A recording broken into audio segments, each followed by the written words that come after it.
안녕하세요. 돈세는공학마가 돈버는TV 이천희망TV 이천희입니다.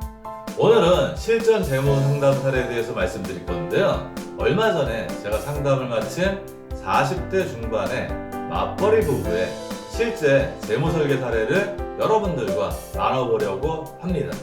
남편은 대기업 직원이고요. 아내분은 학교 선생님이셨습니다. 제가 13년 전쯤에 상담을 해드린 적이 있었는데요. 이번에 다시 상담 요청을 하셔갖고 재상담을 했습니다. 13년 전에 상담했을 때는 그때 1차 주택을 주택담보대출을 받아서 구입을 한 바로 직후였기 때문에 대출 상환을 효과적으로 하는 방법과 약간의 조정 말고는 별로 도움드릴 게 없었는데요. 이번에 상담할 때 보니까 그 사이에 2차 주택을 구매하셔갖고 주택담보대출을 받으셨었고 그 주택담보대출을 완전히 상환하신 후에 그 다음 재무 목표들을 효과적으로 잘 준비하시기 위해서 저와 상담을 하셨습니다.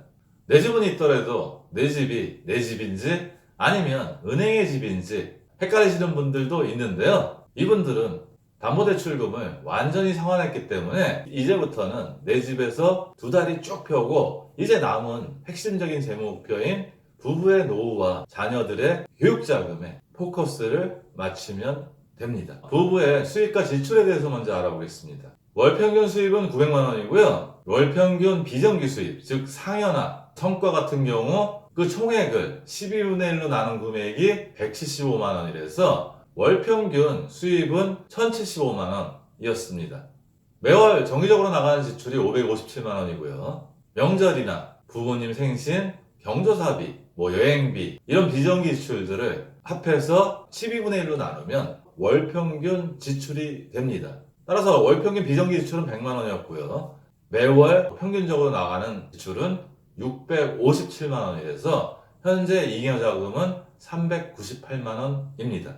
1차 상담 후에 2차 상담을 위한 솔루션을 준비하면서 이 부분은 연금저축과 개인형 퇴직계좌인 IRP를 통해서 월세하고 노후에 두 마리 토끼를 함께 쫓는 게 최선의 전략이라는 판단이 들었습니다. 물론 아내분은 공무원연금을 받고요. 남편도 국민연금을 받기 때문에 기본적인 노후 준비는 어느 정도는 돼 있다고 판단이 됩니다. 하지만 이 두 분의 생활 규모나 씀씀이들을 감안할 때 이제부터는 조금이라도 더 노후 자금을 여유있게 늘리는 것도 좋은 방법이고요. 다른 사람들과는 달리 주택담보대출이 전혀 없기 때문에 마음 편하게 부부의 노후 준비와 자녀의 교육자금 마련에 집중할 수 있다는 장점이 있습니다. 결혼해서 지금까지 매월 주택대출에 대한 상환금을 갚아오셨기 때문에요. 노후 준비를 따로 하실 여력은 없었습니다. 따라서 아내분만 10만원씩 연금저축에 돌입했던 상황입니다. 2018년 소득분에 대한 연말정산 결과를 한번 살펴보겠습니다. 남편 결정세액은 1210만원 정도가 되고요. 아내분의 결정세액은 512만원. 두 분 결정세액 합계를 보니까 1723만원으로 소득이 높은 대신 세금도 많이 내시고 계셨습니다.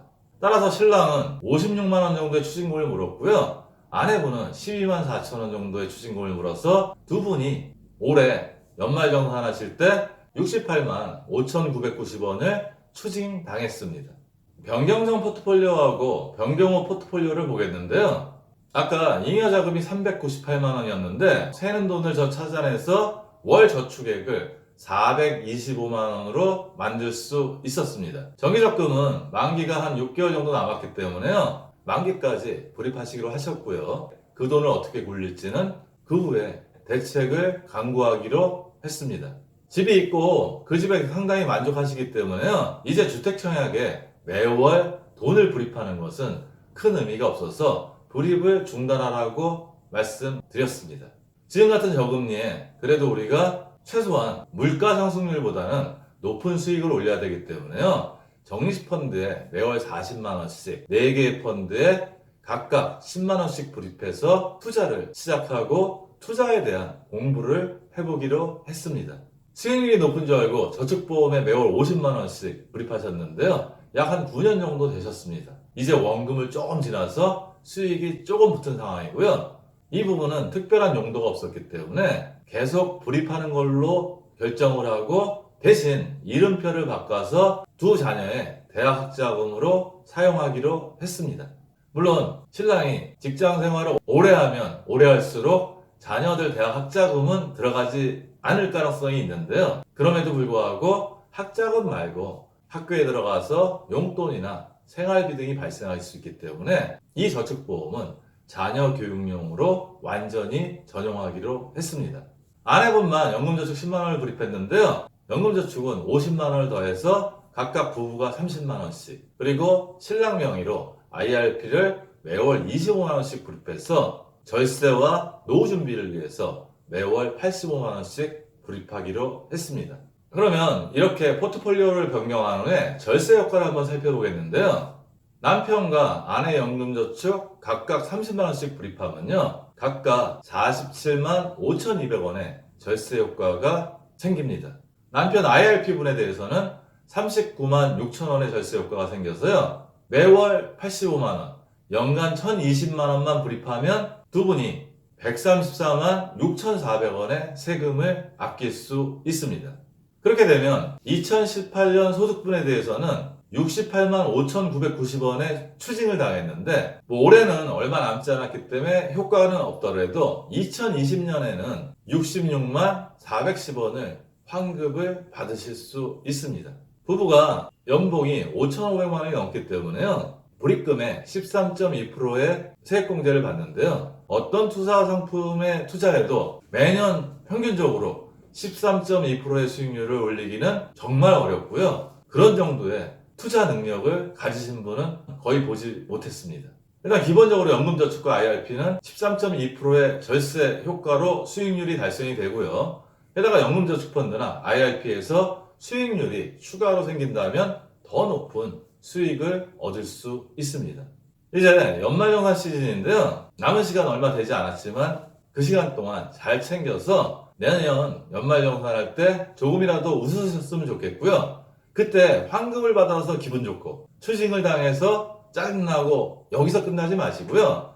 연말정산을 하시면 원천징수 영수증이 나옵니다. 그 부분을 꼼꼼히 따져보셔갖고 절세 전략을 세운 다음에 3월 정도니까 천천히 여유있게 나눠서 2020년 소득분에 대해서 최대한 환급을 많이 받을 수 있게 대책을 강구해 보셨으면 좋겠습니다. 오늘은 주택담보대출 상환을 완료하고요, 그 다음 단계에 대해서 고민했던 맞벌이 부부에 대한 상담 사례를 여러분들과 나눴습니다.